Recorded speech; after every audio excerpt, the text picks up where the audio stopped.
Vladimir Putin doesn't want me to be president. All those bots he's put out, his army of bots on the internet.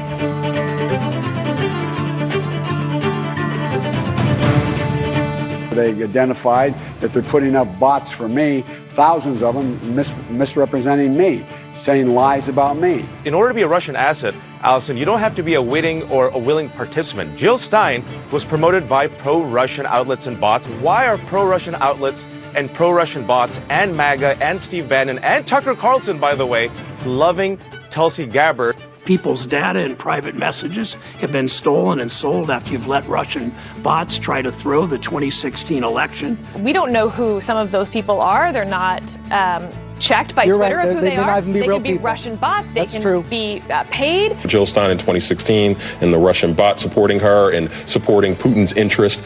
That's real. We see Russian troll bots picking this up and spreading some of these conspiracy theories. You have Russian interference. The Wall Street Journal recently wrote an article that outlined that my campaign is one of the top campaigns that have been targeted by Russian bots.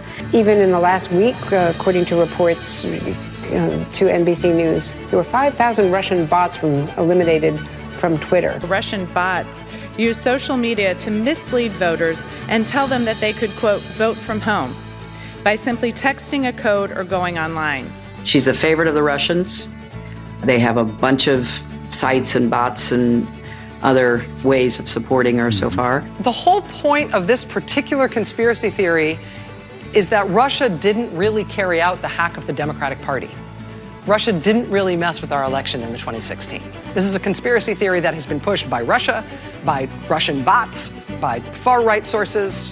We know the conspicuous invasion of the foreign adversaries who utilize online tools to mislead voters, to utilize Russian bots, which we expect to occur in the coming 2020 elections.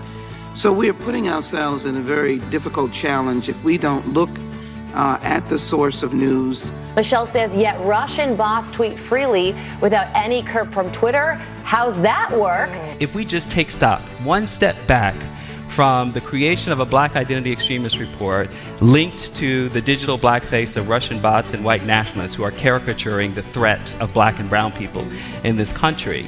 Over 70% of Americans like her music. Only about 11% dislike her music. I love her music. I don't understand, 10%, excuse me. I don't understand who these people are who don't like her music. It makes no sense to me. She is fantastic. The Russian bots. That's exactly what they are. The Russian bots are infiltrated.